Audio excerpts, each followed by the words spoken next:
Scientists say when the odds of something occurring are 1 in 10 to the 400th power, that is considered impossible. So if we go down to 7-Eleven and get a lottery ticket and they say 1 in 10 to the 400th, you might as well forget it. The odds of our genome forming the way it has formed, and I want to talk about how it formed, but the odds of that happening are 1 in 10 to the 600th. So if 1 in 10 to the 400th is impossible, 1 in 10 to the 600th means it's more than impossible that we are the product of random processes, lucky biology.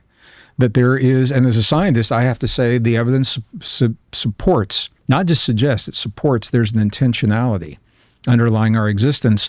That intentionality may be the link to the beings from other worlds. A higher intelligence, and in our ancient texts, there are different ways of looking at that. Are we talking about gods? Are we talking about angels? Are we talking about Nephilim? Are we talking, whatever? That's a whole conversation. The point, higher intelligence intervened. And we know this. Now, I want to be really clear. Are you okay if we have this conversation, this part? Do we have time? Yeah, we got more than enough time. Okay. Yeah. So, as a geologist, I believe in evolution. So I'm not anti-evolution. I've seen it in the fossil record when I did my field work. I saw it for plants, insects, animals. Darwin's theory of evolution breaks down when it comes to humans. We showed up mysteriously 200,000 years ago, and we don't know where we came from. What we do know, now that we have we can do what's called forensic DNA. And this is only, within the last few years, we can look at our genome and look backwards, reverse engineer what had to happen to give us our humanness. For me, the smoking gun, there are a couple, but I think the one that is the most outstanding and probably the most controversial is human chromosome number 2. And I write about this in the new book. What we know, so human chromosome 2, it's the second largest chromosome in our nucleus. It's a big, long chromosome. It has about 1,200 genes, and I won't go through all of them, but a couple, even one, gene TBR1 is responsible for the neocortex in the human brain. That is where our humanness comes from, empathy, sympathy, compassion. It is where our logic capabilities, where the mirror neurons are that we use for learning, they're all contained in that neocortex. It is where, there's so much happening in the neocortex, and that's just from TBR1. So it's an important chromosome. We wouldn't be here if we didn't have it. And so scientists say, well, where did it come from? Well, now the proceedings from National Academy of Sciences is a volume called Genetics. They know the answer, and they don't like the answer because they say, and this is important, when a scientist makes a discovery they want credit for and they're proud of, they will say, look at what I discovered. When they make a discovery that they may lose their tenure for, or that little controversy around it, they'll say, look at what we discovered. All right. So Proceedings National Academy of Sciences, the summary actually says, we conclude the origin of human chromosome 2 is from the fusion of the telomere to telomere fusion of 2 ancient chromosomes. All right. Telomeres, I know our viewers know, telomeres are on the ends of the chromosome to protect them. When the cell divides, it's a trauma for the cell. And if you could imagine, the chromosomes are pulled apart. And there's a part of the chromosome, every chromosome, that is not going to make it in that pulling apart. And that means there's a potential to lose important DNA. So the way nature, the way we're engineered, takes care of that is we have on the ends of the chromosomes, the telomeres that are repeating sequences that take the hit from pulling apart. Okay. So if something is not going to make it, it's not the important DNA, it's the stuff in the telomeres. All right, so they're only on the ends of the chromosome, and that's the point. Chromosome number 2, and I've got pictures of it, and Steve can probably find a photograph. Chromosome number 2 is as big as it is because two chromosomes were fused telomere to telomere. Now you've got telomeres on this end, and right in the middle where they shouldn't be. There should be no telomeres in the middle of the chromosome. But not only, that looks like that's my slide. Which one? Does it say my name? Is it a No. Oh, you won't. Oh. No, that's my slide right there on the left hand. It's on the top left? Yeah. Huh. From a recent program that I did. Where's that come from? Can you visit the John site? Hawks. Who's John Hawks? I don't know, but he put There we that's my white circle that I put up there showing. Oh, wow. And Punch in on that. And I enlarged it.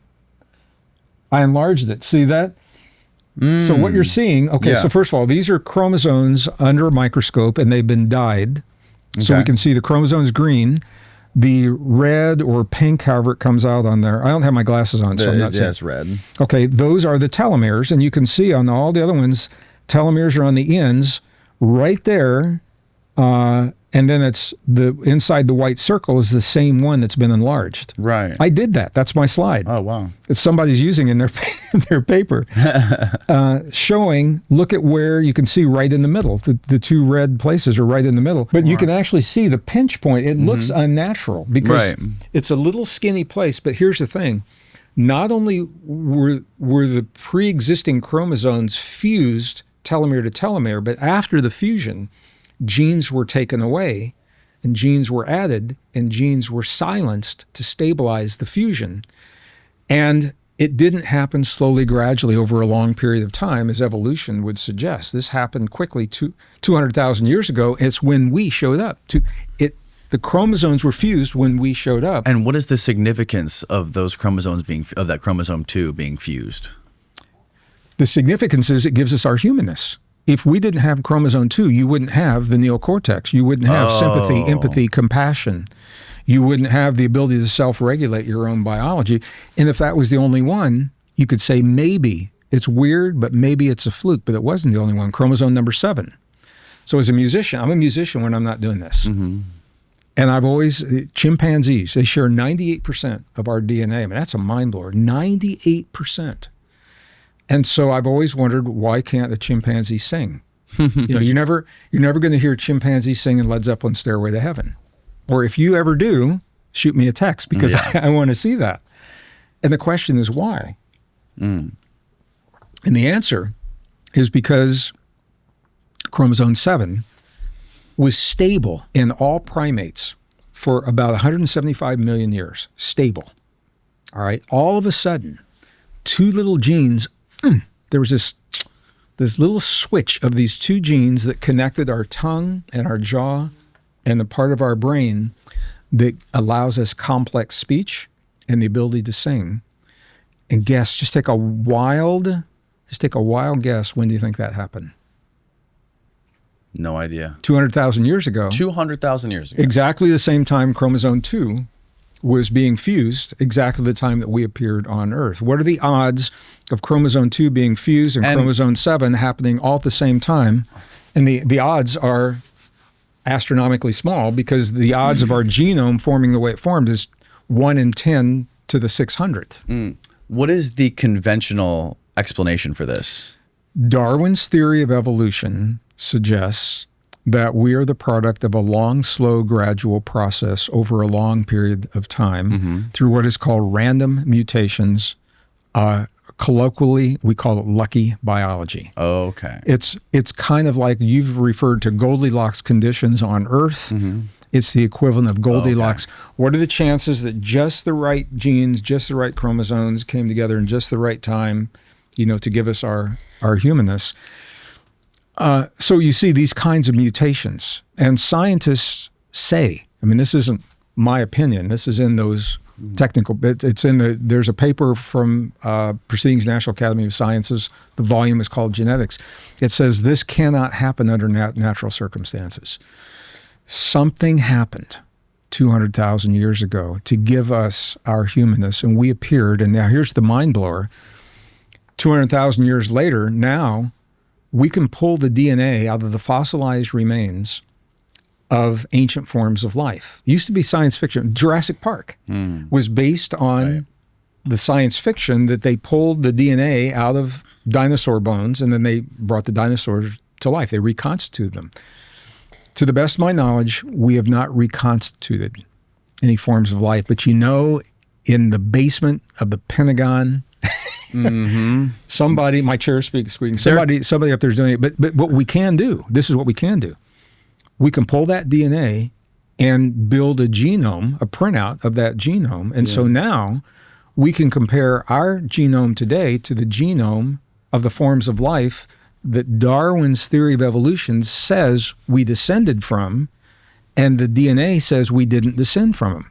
We did not descend from Australopithecus. We didn't descend from Neanderthal. Now, if you do a DNA test for your ancestry, a lot of people will say, well, I've got Neanderthal DNA, and more in Northern Europe. You see that a lot in the UK. And it even proves the point, because we shared the earth with Neanderthal. We actually interbred. They say we probably had boyfriends and girlfriends, Neanderthal boyfriends and girlfriends. Right. We shared the earth with them. We could not have descended from them. So the point is, we don't know where we came from. So you're saying because we interbred with them, that's why it shows up. Theory of evolution says that we are the process of this the product of this long, slow, gradual process. Yeah. A lot of people don't know there was a corollary to Darwin's theory put forth by another scientist at the time that says that the corollary says nature never over-endows. So the problem is we are all over-endowed, and people love to hear that. What it means is that an organism will only develop the characteristics it needs when nature puts the demand on the organism for it. So, for example, adaptation. The studies of moths in London during the industrial age, the coal fire plants. The moths had white feathers. They'd be against white buildings, and that would camouflage them from the birds, and the birds couldn't get them. Once the coal fire plant started, all the buildings were covered with soot, and they turned black. And the white moths stood out like a sore thumb, and the birds were picking them off right and left. And they quickly adapted to turn the color of their wings black so that they would blend in with the soot.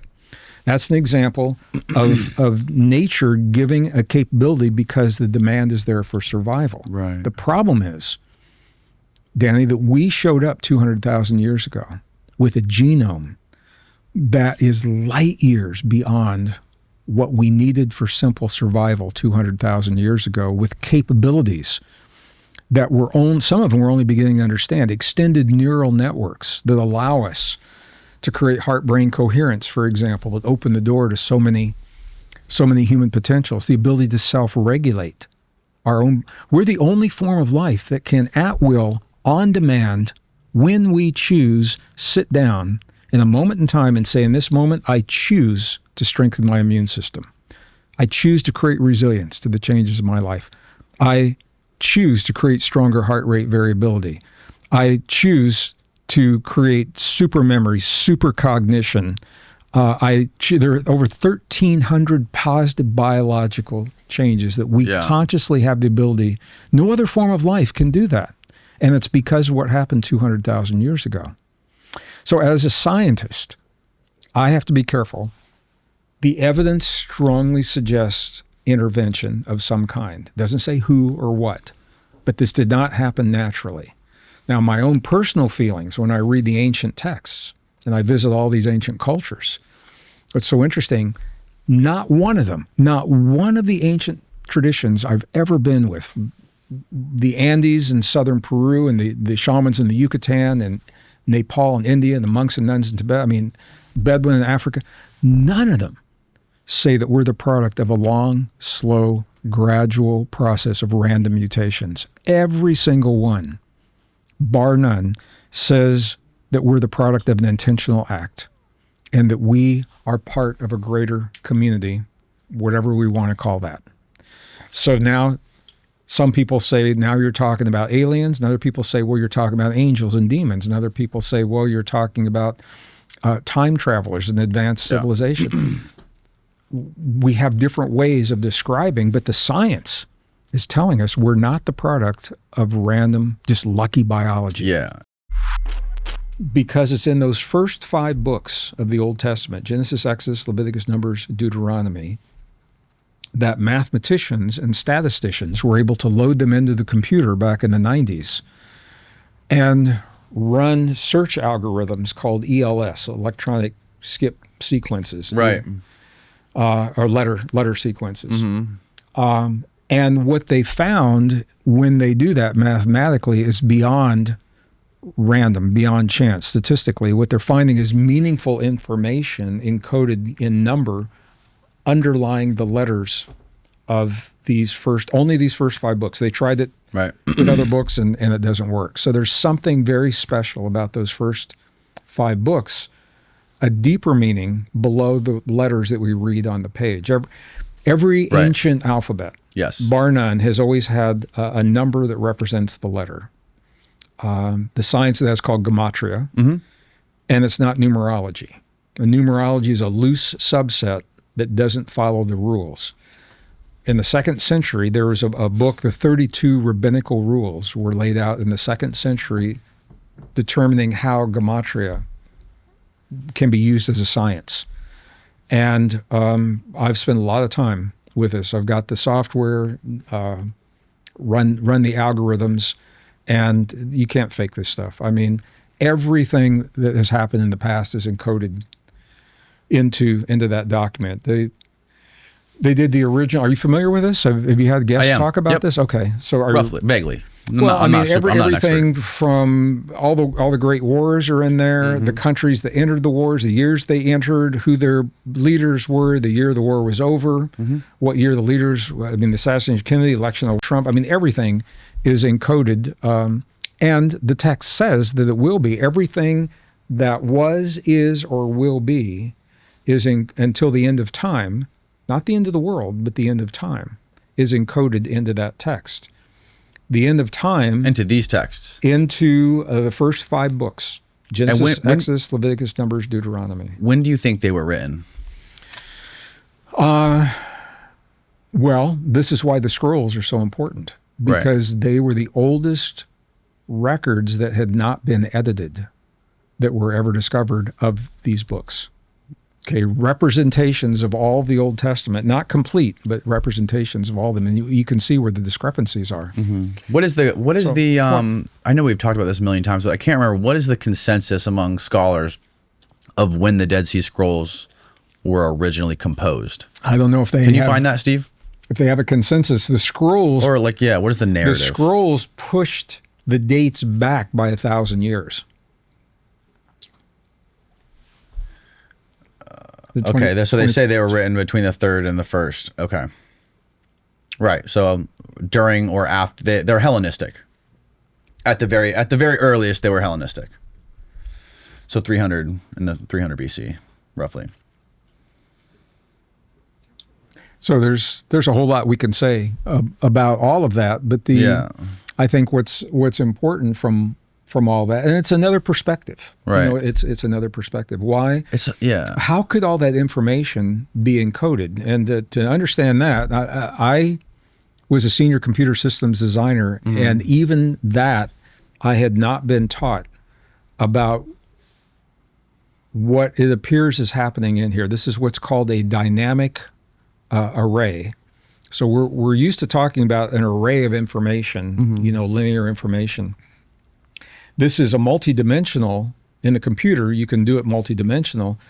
But the thing about this array is every time an event occurs, the entire array rearranges itself to accommodate that event and create a new possible outcome. It's almost as if, in lay terms, it's almost as if we were given, we believe, except that we live in a quantum world, quantum possibilities, many potentials, and that we make the choices that become our reality. It's almost as if we were given a map of potentials, outcomes. So you query, say something like 2024 election Trump. So that's a query. And you put that in, and it will come back, and the array will show you like Trump's name, and then it'll show you the 2024 election, and it'll show you assassination attempt, assassination attempt. It'll show you the possibilities around that particular query. Doesn't predict what will happen. Right. It indicates consequences and outcomes. It's almost as if we were given a map of quantum possibilities so that we can query. But I want to just share the really good news that I've seen from this. During the Cold War, I queried, and I was studying this during the Cold War, right at the end of the Cold War. Cold War was over 89 and 90, and it was in the early 90s. It was the first time that Michael Drosnin wrote the book called The Bible Code. It was the first time with the Hebrew mathematicians.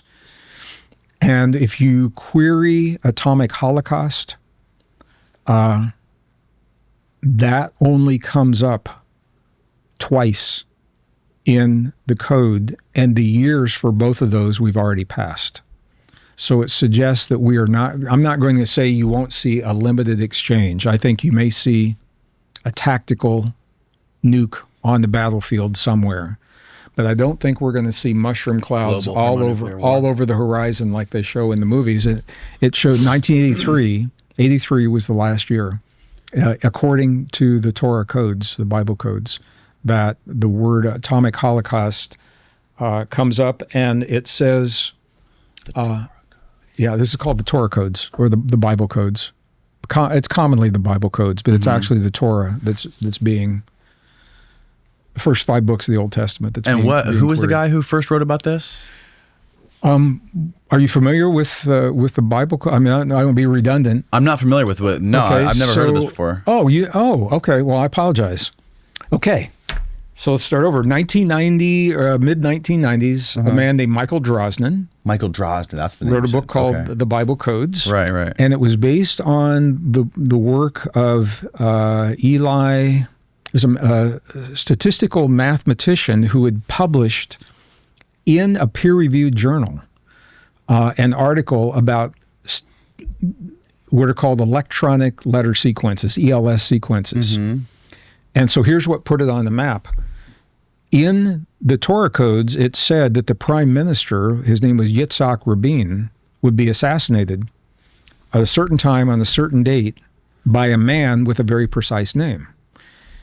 They took this information to Yitzhak Rabin and said, look, if you do this speech on this day, 3,000-year-old book says you're gonna be killed. So maybe you want to rethink. And he said, no, if it's in the Torah, it must be true. He went and gave his speech, and he was killed on the day, at the location, at the time of day, and the man's name was Amir, A-M-I-R, and that was all in the Torah codes, and that's what put it on the map. They said, how could this book have predicted that this was going to happen? So then the statisticians, they said, well, what if he hadn't? What if he had postponed? So they ran the query, that he talked on another day.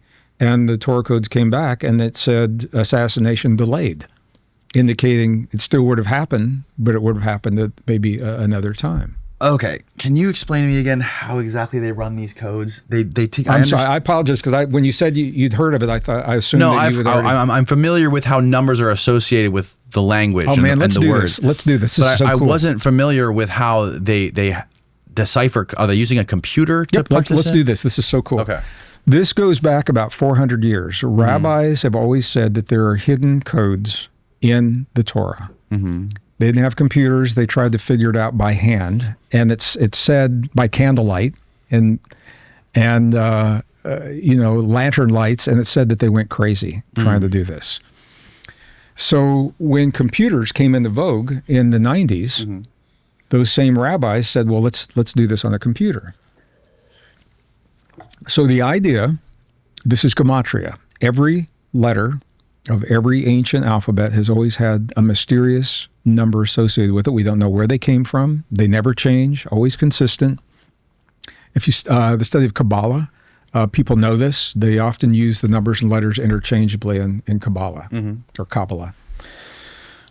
So they took the Torah and converted the letters into their equivalent numeric representations and loaded that into the computers as an array. Okay. All right. And then you can tell the computers, beginning with a certain letter, you can do what's called a skip code. You can say, if a skip code is 10, you start with a letter, and then you go 10, and then 10 letters down, and then that's the next code, and then 10 letters down, and that's the next. And what you find is an entire word. So, for example, in the book of Genesis, the first T that you find, and I believe it's a skip code of 10, is O, skip code of 10 R, skip code of 10 H, and it actually says Torah. And they said, okay, well, what else is in there? So that's what makes you crazy doing it by hand. So what they did was a computer, and you can determine what it can be a skip code of 50 or a skip code. Actually, the Torah may be a skip code of 50. I may have just done that wrong. I didn't know we were going to talk about this, and I haven't done it for a while. You can determine the skip code, and what it will do, it will search horizontally, it'll search vertically, and it'll search at a diagonal. Okay. There you go. Right. I was just you're reading my mind. So you can see how these skip codes work. Okay. The key is it has to be entered in Hebrew. You have to enter the query in Hebrew. And wow. Where the information, so like, for example, the Twin Towers was in there. And it said that the planes would hit the Twin Towers. Everything. And how did they find that? They did this after the fact, obviously, right? It doesn't predict. It shows relationships once you put them in there. So Harold Gans was a CIA analyst who wanted to debunk this. So he said, let me do my... Harold Gans. Gans. He said, let me do my experiment. And there was a very famous experiment that he did where they entered the name of, I believe it was 32 rabbis. And they said, let's see if these 32 rabbis are in there. Well, not only were they in there, their birth dates were in there, the date of their death was in there, the location where they lived in the world, their city was in there. It exceeded what the analysts thought. He was going to debunk it. Now he's one of the strongest supporters of what was happening. So it's controversial. A lot of people don't believe it. It's a mystery. How could these things happen? Well, this opens the door to another conversation that we can't have today. But the conversation is if we are living in a simulation. I think you've probably had guests on that have talked about virtual realities and us living in the simulation. Have you had a guest talk about that? If we are living in a virtual simulation, it makes sense that we would have a map of all the potentials within our simulation until the end of the cycle. And that's what is believed that the Torah codes were given to the people of the earth 3,000 years ago as a map of potentials. When we make a choice, these are what you can expect as the outcome until the end, not the end of the world, but the end of time. The end of time is the end of the cycle. And then we begin a new cycle.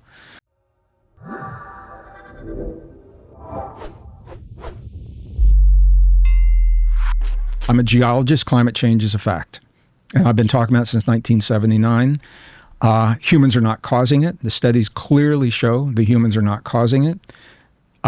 We contribute to it a little bit, though. You go back and the relation not enough to like raise the sea levels, but we can. I think it's known that humans do contribute a little bit to climate change, right?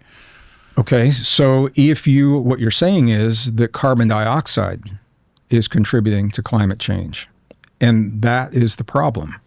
You go back and you look at the ice cores, and what you're going to see two things. Yes.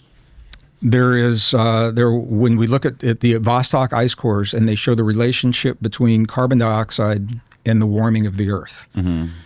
What we find is the Earth warms first, and then the carbon dioxide levels rise after that. If the Earth warms first, the carbon dioxide cannot be the cause of the Earth warming. Really? Yep. Number one. Number two, you go back and how do they determine that the Earth is warming by looking at the ice cores? You can look let's talk about ice cores. Yeah. So ice cores, every year there's a new, and I apologize, I made an assumption that's common knowledge because in some circles it is. Mm-hmm. About what part? Ice cores. Oh, yeah. Every year. No, I've talked a lot about ice cores on the show. Every year there's a new layer of ice that is deposited on the ice caps, Antarctica, at the South Pole in Greenland Right. and the North Pole. And when that ice forms, Danny, it captures little pockets of air. Yes. And from that air in the ice, and it's preserved, another layer, another layer, another layer. Right now, the deepest layers of the ice cores, to the best of my knowledge, they're called Vostok, V-O-S-T-O-K, and they go back over Vostok Lake, a Russian named lake under the ice. They go back about 420,000 years. Okay, so drill down, and you can see every year what was happening in those 420,000 years. So what does it tell you? It tells you the temperature of the Earth. It tells you how much methane was in the atmosphere, how much CO2 was in the atmosphere. It will tell you, and it'll tell you about the magnetic strength of the planet. And if you want to get into details of, the way they can do that, there are gas bubbles that are captured. There are sea life. There's certain forms of sea life called Globigerina that their shells will actually, in the sea cores, the shells will grow clockwise or counterclockwise, depending upon the temperature of the water. There's all kinds of stuff. There's even like metals and stuff that can be deposited in there. This is something that Flint was talking about. Yeah, you can tell the metals. You can tell about the magnetic strength of the Earth. You can tell how strong the sun. All of those things. So the ice cores are showing us a couple of things. First, they're showing that the temperatures rise, and I'll share with you why. But when you say the Earth, do you mean the ground? I'm talking about our planet. Or are you talking about the atmosphere? I'm talking about our planet. So are you talking about specifically, like what I'm saying is, are you talking about, like you're saying that the Earth was warm? Are you talking about just the entire Earth, including the atmosphere? Well, this is atmospheric temperatures. Atmosphere, okay, got it. That we're talking about. And what you will find, first of all, the temperatures rise. This is called the inconvenient data because it doesn't support the narrative. Right. Temperatures rise first. There's a lag, and then the CO2 levels will rise. All right, and you can see that very clearly. Now you go back beyond that 420,000. Now let's go back in geologic time. Is CO2 today high? Absolutely. Is it higher than it was 10 years ago? Absolutely. Is it higher than it was 100 years ago? Absolutely. Is that a bad thing? Right. Not necessarily. I agree totally. And if you look at the cosmics, if you look at the long scale, and even if you look at graphs of of CO2 levels and the atmospheric temperatures, even over the last 20,000 years, it is a roller coaster. Well, here's the thing. You can have high levels of CO2 and the temperatures are low. You can have low levels of CO2 and the temperatures are high. They're not necessarily correlated. Right. Okay. Now, is this the most CO2 that the planet has ever had? Absolutely not. Right now, I think we're on with 440 parts per million, I think is somewhere. That sounds about right. Steve, would you check and see? I think it's 440 parts per million. Yeah. And then maybe find like a graph, like a historical graph of the. So 440 parts per million. Yeah. What is it you're today? spot on. 440 parts per million of levels of carbon dioxide in the atmosphere today. Yeah. Okay. So is that higher than it was 10 years, 15, 20? Yes. But here's the thing. You go back into geologic period, the Jurassic, the Cretaceous. Right. We had 1,000 parts per million and Earth was green and lush and life was thriving. 2,000 parts per million. Earth was green and lush. It's high CO2 is not a death sentence for the planet, but here's what is. Low CO2. If we drop below 180 parts per million, it's a death sentence for this planet. Now, let's do a little experiment. Let's do a thought experiment. I did this in January of 23. You start planting more trees. No, as a geologist, I said, okay, let's look at the proposed CO2 limits. Let's look at the proposed CO2 limits right now. If we were to meet all these limits, what would the Earth look like? All right, they are proposing a reduction from 2010, and I think they want about a 45% reduction. It brings us down to about 220 parts per million. All right, 182 is considered a death sentence for our planet. When we reach that level, the forests begin to die. Right. All right, and the temperatures are colder, and the ice is greater in the northern hemisphere. So CO2 is not like a little dial where you can like click it and say, well, we need to bump it up or bump it down. The level that they're pushing for is only 35 to 36 parts per million away from a really, really bad level for Earth. So I did an experiment. When was the last time Earth was at 220 parts per million CO2? Last time we saw that was a geologic time called the Pleistocene. Last ice age. All right, Pleistocene, low CO2, the forest died. They want to push our temperatures back. We're an average right now, I think 59 degrees Fahrenheit is a global average, give or take. Right now? Right now, global average. Oh, wow. And they want to push us back to about 46 degrees, global average. If we make this planet, Danny, if we make this planet geologically like the Pleistocene, it's not good for us. Right. It's not good for humans. Would you agree with that? No, I totally agree with Okay, that. so let's put that aside. Now, look at what's happening on this week. What is happening is the major powers of the earth are being provoked to destroy one another. They're being provoked to create war, to deplete weapons resources, to deplete munitions, to deplete human power, to deplete entire populations. War is not good for us. Would you agree with that? I would agree with that. Okay, and you put that there. Now, look at what's happening socially. This is evil, climatic evil. This is evil.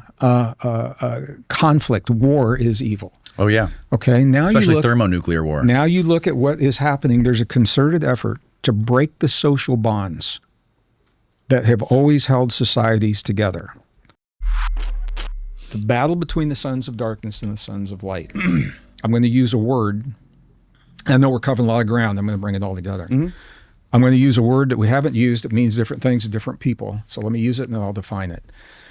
It's a battle for our bodies, for our very humanness, Danny, because there is something within us that is so ancient and so beautiful and so powerful and so precious that nations will go to war against nations to keep us distracted from this essence of ourselves. Societies will be collapsed, climate will be engineered, pandemics will be unleashed, lies will be told.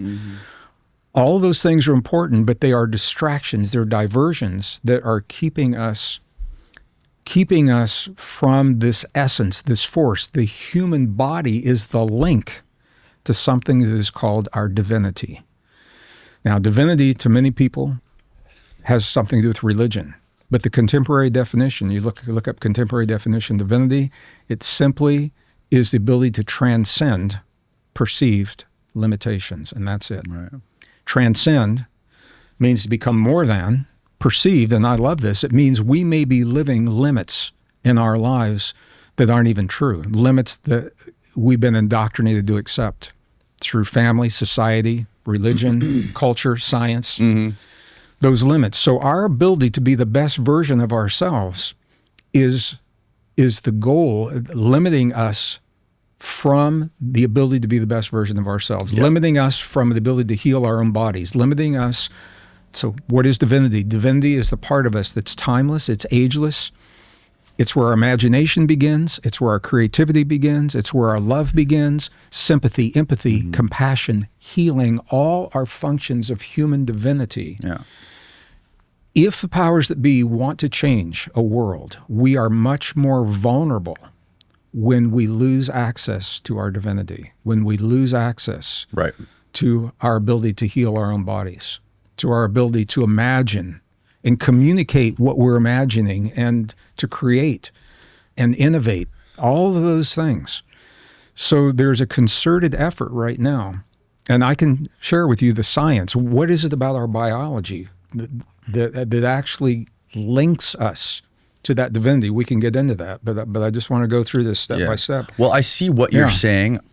It's been a theme on this show with recent guests that we've had on. There is obviously something going on with the human body. You can see it when you compare us, people living in metropolitan cities, and people that are surrounded by screens all day, inside underneath artificial light, doom scrolling on those dopamine slot machine iPhones that we have all day long, getting all of our information from these screens. And there's a very clear difference between us and people that are living in the Amazon. Oh, when yeah. you go down there and you're disconnected from all this stuff and you're not surrounded by this artificial light, all these non-native EMFs, all these screens everywhere, these blue light screens that are basically hijacking your circadian rhythm, there's something inside the body that many people have been on the show and described how it quite literally happens to them, and it's eye-opening, where there's these senses that are buried in us that open up once you get out there and you get away from all this civilization and technology. And that seems to be suppressed by everything I just talked about. It's even more than that. That's everything you're saying. Yes, I lead groups. I just finished in 23. I finished my 49th tour in 47 years into Peru, every year. And when I'm down there with my groups in the high Andes for a couple of weeks, and then we come back, and we usually come back through a major population, either Miami or Dallas is how we come back. The world feels loud and heavy. And you have to really adapt to this world once you unplug from all that. But it goes beyond that. And with your permission, and I realize I'm talking a lot. That's a good thing. Well, no, I want to have this conversation. But look, can I share an experiment? It's a mind-blowing experiment, and it illustrates why our body is so important and why our body is the target of the evil. And this is a form of evil. When we are prevented from accessing our divinity, that is a form of evil. Can you see where that would be? When we are prevented from accessing our body. We're prevented from accessing our divinity. When we're prevented from accessing our divinity. When you're prevented from accessing... That is a form of evil, because the evil is somebody who wants to control us by blocking us from ourselves. Divinity is the source of our imagination, creativity, our love, empathy, sympathy, compassion, healing, the very essence of our humanness. These are the values that we cherish, the characteristics that we cherish as a human. If those are veiled, we're still alive. But what kind of beings are robots. we? And that is a form of biological evil. There's psychological evil, there's biological evil. So let me share this experiment. So who's behind this? Let me share this experiment, and I think it'll make more sense. This is when I show this to live audiences, it's a mind blower. So the Salk Institute did this particular experiment. It's been replicated by other organizations since then. So if we Google this, it may come up with some other organizations. But it was Northern California at the Salk Institute. What they did was they took human neurons separate from a body. So they put them in a petri dish. So here's some cells in a petri dish, not connected to a body. Okay. And they had a special computer chip where they could take, I think people are familiar, when you look at a neuron, it's got little dendrites, these little tentacles that look like they're coming off the neuron. They were able to hook those into the port of a computer chip. So now you've got a machine cell interface. So the neuron is actually connected to a special computer chip. All right? Wow. But it's not connected to a body. Okay? Now, they took this computer chip and they put it into a computer that was loaded with a primitive video game that came out in 1972 called Pong. I don't know if you remember. Of course. Pong, if our viewers aren't familiar with it, it was just a very primitive, like a tennis game. And I remember it's so primitive compared to now because we're so sophisticated with this. But back then, it was the thing. I mean, people would spend hours playing this game. So here's what happened. They hooked the chip into this machine loaded with Pong. These neurons began playing the game of Pong. And the longer they played, the better they got. They were learning. So the question, there's no human attached. How does a neuron in a petri dish know how to play the game of Pong? The answer to that question is why this conversation is so important. Okay, so this is the article right here, published 2022. I don't know if that's the article. That may be an article. Brain cells in a lab dish learn to play Pong and offer a window onto intelligence. A dish of living brain cells has learned to play the 1970s arcade game Pong. About 800,000 cells linked to a computer gradually learn to sense the position of the game's electronic ball and control the virtual paddle, a team reports in the journal Neuron. Whoa. All right, see, even they're missing the point. Because the question is, how does a cell even know to begin to respond, to play this game. Right. Okay, so here's the point. Here's the point they're missing. Where science has taken a big turn is we've always thought of our bodies as soft, sticky, gooey, wet, mushy cells and biological stuff. In recent years now, scientists are beginning to look at the human body from an IT perspective, information technology. And the discoveries are not being published in the biology text. They're coming out in IEEE and these obscure engineering journals, the Journal of Advanced Computing Technology. That's where they're showing the study. And nobody, I mean, my genre, people aren't reading them, and I don't know about our viewers. So you're not seeing a lot of this stuff. Here is what they found. They literally are saying now that human DNA is a fractal antenna. What that means, fractal antenna, it's not just tuned to one thing, it is tuned to broad spectrum information across a vast array of bandwidths, okay? It's not just tuned to one. Human cells are also antenna. Human neurons are also antenna, all right? The antenna in that petri dish, the instructions for the Pong are not in the neurons. The neurons are the antenna, the biological antenna that tune to the place, the information in the field that underlies all existence. The field that was revealed, CERN Superconducting Supercollider, 2012, announced that there is a field underlying all existence. They now acknowledge that. Like a field of consciousness? Well, some people call it consciousness. It's information. It's a field of information. And now it's a very different way of thinking. And I got to tell you, this is not my training. I was not trained to think this way. I had to cross traditional boundaries and open my mind to follow the data to where it's leading rather than trying to force the data into a pre-existing story. Right. All right. And that's important for all of us. So the neurons in the petri dish are in communication with a field. Pong was played by millions of people for so long. There is a vibratory essence held in that field. Some spiritual traditions call it the Akashic Records, or you call it the Matrix or the Divine Matrix or the Planck vibratory field or the 0 point field or whatever you want to call it. There's all, depending on the application, people give it different names. The bottom line is that we are a field of, it's not out there. We are part of that field.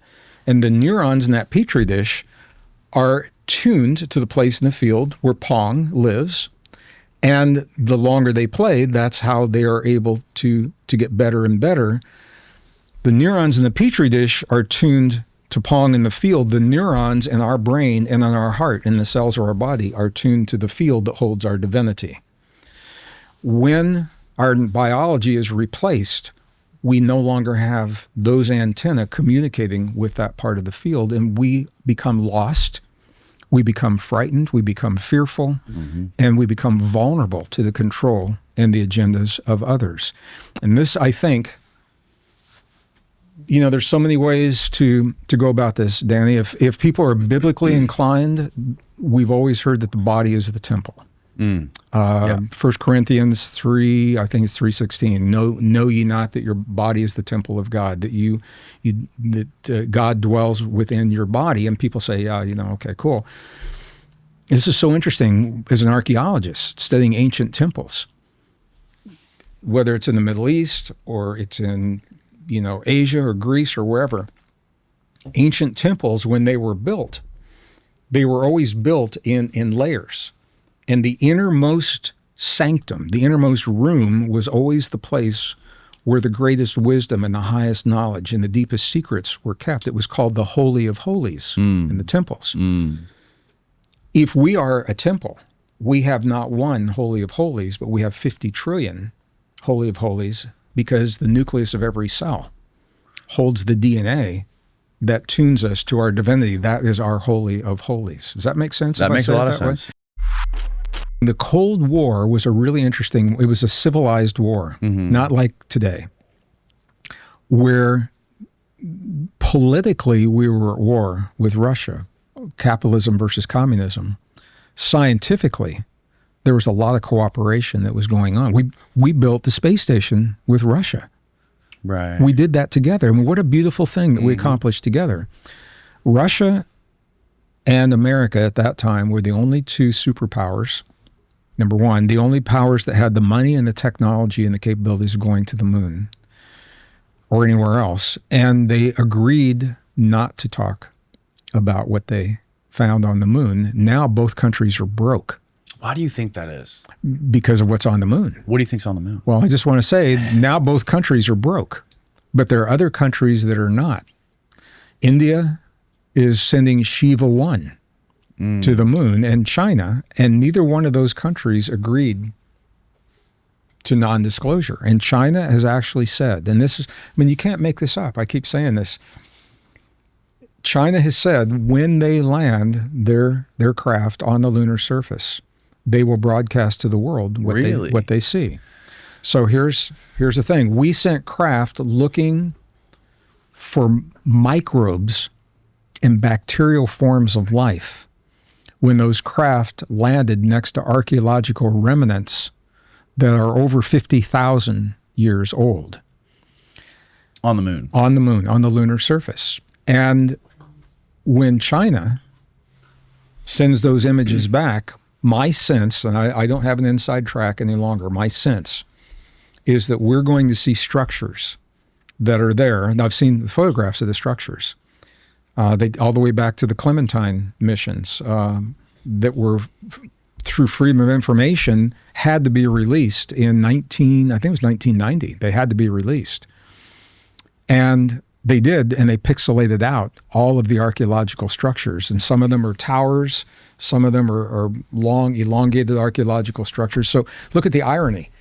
Here we are looking for microbes landing next to temples on the lunar surface. Yeah. Now think about what this means. Here we are, we're on a planet on the verge of global war because we believe our differences are so great that we must hurt one another to solve those differences. What would it mean for a space probe from Earth to land on the lunar surface and find these archaeological remnants and find that they're not from aliens from another world, but they're from us from another time?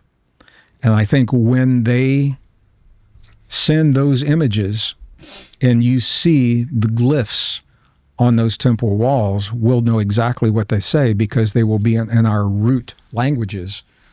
Cuneiform, Hebrew, Sanskrit, and Arabic are the four root languages that I think you'll see when those come back.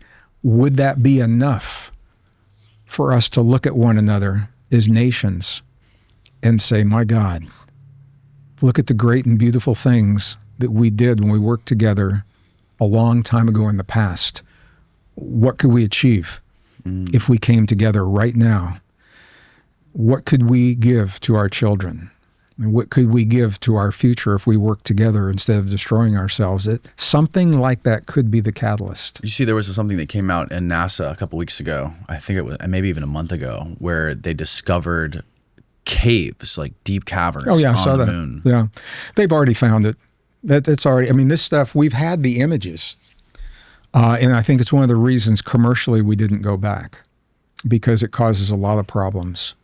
And then what about the dark side? Like there was also something that came out where they were interviewing I think it was in front of Congress maybe, but they were interviewing the head of NASA and they were asking him about why China is sending rovers out to the dark side of the moon. And he was like, let them do it. We don't care what's back there. Well, That's the moon itself is an enigma. Shouldn't be. Right, of course. Shouldn't right. be where it is. The right. orbit of the moon is unlike any other orbit of any moon around any planet in our solar system. Mm-hmm. The multiples, the dimensions, the geometry of the moon, the number of moons between Earth and the sun, the number of moons between Earth and the moon, these are very precise. They're integer multiples. This doesn't happen in nature. All right. The other planets in our solar system, moons typically orbit around the equator. Ours is offset just enough to give us the gravity to stabilize our ocean tides. And right. there is geologic evidence to suggest there was a time where we had oceans and no moon, and the tides were huge. I mean, we're talking like 400-foot waves that were coming in and just decimating land. And there are stories, and there are indigenous traditions and biblical passages that talk about when there was no moon and how things changed when the moon occurred. Now, that's not science. They're stories. Right. But the geology does suggest they found evidence of these massive tides at a time when it's believed the moon didn't exist. The question is the moon a natural moon? Is it artificial, or is it a natural moon that was captured in our orbit from a catastrophic event in our solar system? And all big questions, you know, to be answered. Yeah. So I think as we go through the congressional hearings and we find out more, we've been in contact. I mean, they're telling us we've got the craft. I don't think anybody cares about that anymore. Nobody's surprised. We have the beings. I don't think anybody's surprised about that. But we have the technology, and that's the problem.